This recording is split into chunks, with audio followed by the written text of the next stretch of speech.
Hello, my name is Allie, and I am baking my way through the Le Cordon Bleu Pastry School textbook. This week was Macaron week, and the journey to the perfect macaron took more than one attempt. Let's take a little walk down memory lane to the first time I tried making macarons, more specifically coconut macarons. Mistake number 1, the recipe called for brown food coloring to make a burnt orange color similar to my shirt. I only had red and yellow. I mixed them together hoping for orange, and I ended up with flesh colored. Mistake number 2, I did not sift my icing sugar and almond meal twice, so my batter was a little lumpy for my macaronage.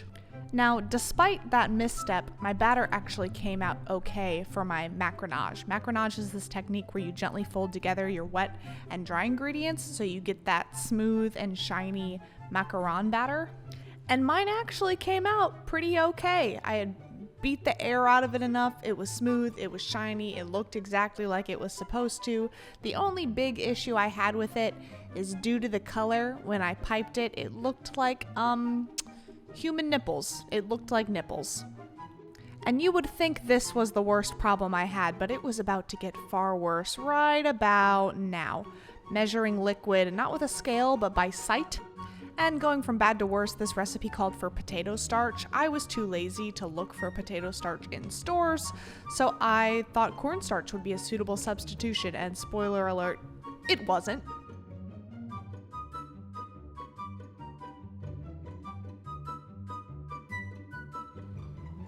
And of course, we all know this is the correct way to stir your ingredients. Make sure they're really combined with the end of your tablespoon.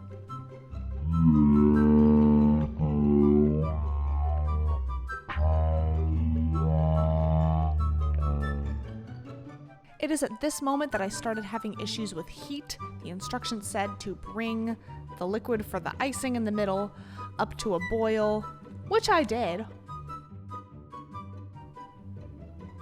And then I was to pour the mixture over some white chocolate, which I did, and add Malibu rum, which I absolutely did and didn't even drink while I was doing it, but I think I maybe got a little overzealous with the alcohol, and that affected my textural outcome. I refuse to believe that drinking on the job is what led me down this path, but who can really say for sure? Now, the cookies came out great, with the exception of one deformity: the filling. Now, if I was going for cottage cheese macarons, this would have been perfect, honestly, but that was not the vibe, so I doctored the recipe. I'll say it. I strayed from the path of righteousness. I added pretty much just icing sugar and butter together to salvage some sort of frosting that I could make these cookies with. I had my professional taste testers there. They were okay. They were a little sweet for me. I didn't get a lot of the coconut flavor from the rum. It was just a lot of sugar. And I mean, that's fair because the middle was just butter and sugar. They looked great. This was not the recipe the book gave me, however. And just like Christ redeemed us on Easter Sunday, I was determined to redeem myself. So, round 2, here we go. Spiced mango macarons. We're starting off with 130 grams of egg whites, which we are going to beat until stiff peaks appear. Nobody likes a flaccid peak in their meringue.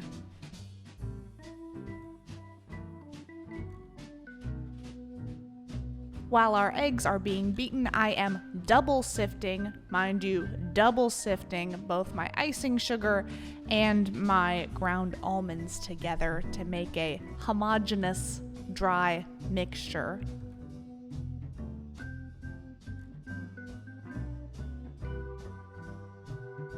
Oh, and look at that, we got stiff peaks. To that, we're adding 60 grams of sugar to make our meringue. And then we're going in with yellow food coloring to get a nice banana yellow color. After that comes the most important step in macaron making, which is the macaronage, which is where you fold together your wet and dry ingredients and get them all shiny and ooey gooey. And while we're at it, let's talk about the difference between macarons and macaroons. Macarons are the cute little sandwich cookies with cream filling that you see in patisserie windows. Macaroons are like their ugly inbred cousins made out of coconut. neither of which to be confused with Emmanuel Macron, who is the president of France. Now, once you have finished the macaronage for your macaroons, you are going to pour that into an icing bag so you can pipe it out onto a tray.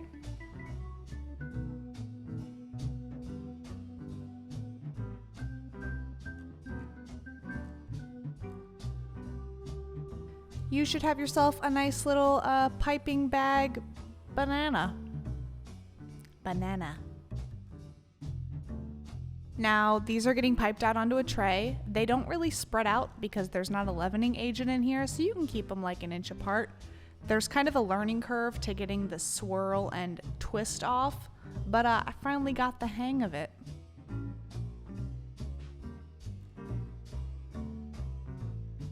The macaron cookies like to harbor air bubbles in them, so I gave them a few good taps on the tray and then eventually just picked that bad boy up and slammed it to try to get the air bubbles out. And now you're just going to leave those to form a crust on the counter for 30 minutes before you put them in the oven. Now here's my next band name, Mango Chunks, which are going into a blender to make a mango puree.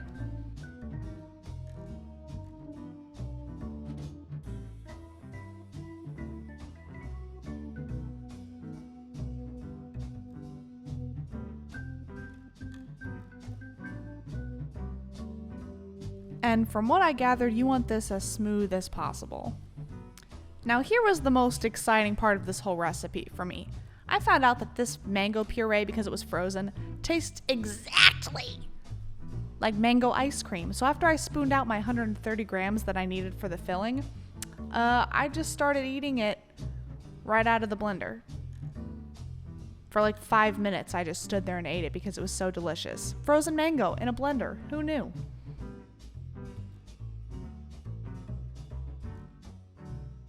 Macaron cookies were ready to go into the oven. These bake at 338 degrees Fahrenheit for exactly 18 minutes.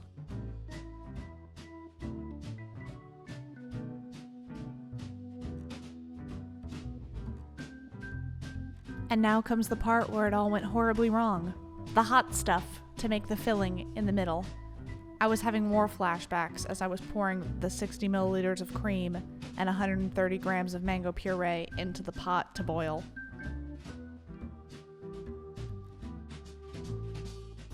This time I added potato starch, not cornstarch, potato starch, into the pot. And then I said a little prayer. Now, I don't know if my stove is hot, or again, if God was mad at me, but this did not boil. This turned into goo very quickly. And you were supposed to pour said goo onto white chocolate. And I was really concerned because at this point it did not look like a delicious filling. It looked like human entrails. Cookies came out of the oven while I took a mental break from looking at the atrocity that was on my counter. But I had faith in my textbook. Instructions said to blend it with butter, and blend it I did.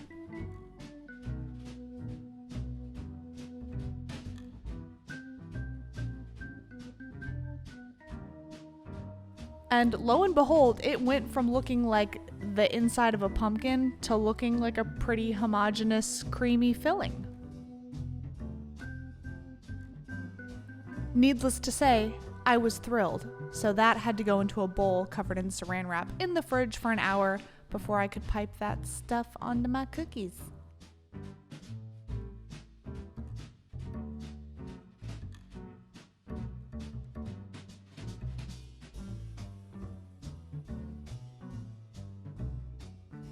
Now, I'm not claiming to be the macaron master, okay? But after my second attempt, I think these look pretty darn good. That fluffy stuff on the bottom, they call the feet of the macaron cookie. It's not discolored at all. The cookies have a snap at the bottom, but are still pretty chewy throughout. These cookies tasted like they were supposed to. They weren't super obnoxiously sweet. They had a really good flavor to them. So it was time for me to put my cooled filling in a piping bag and pipe these bad boys. I love the color on these. I think that banana yellow is so much more attractive than the flesh tone that I had on my coconut macarons. And the piping technique is pretty similar for the filling as it is the cookies. You just kind of swirl it around and release.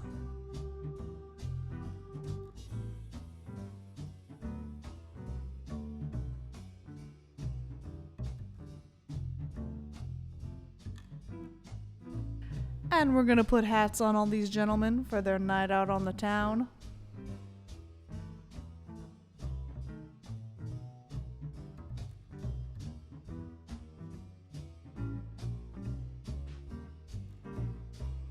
And now the moment of truth. I was so scared to taste these. These are mango spiced macarons. So the inside cream has a French forest spice blend, which includes nutmeg and cinnamon. So this really tasted like a fall cookie. I was a little disappointed that the dominant flavor was that heavy spice instead of the mango. I was hoping for something a little more tangy, but these would be perfect for a fall tea party, maybe even Thanksgiving. I was just so pleased that there was a flavor other than straight sugar. It was pretty well balanced, and I could have probably eaten 2 or 3 of these, no problem. I give these macarons a 6.5 out of 10. They're a lot of effort for what you get, but a fun bake, and I can't wait for the next one.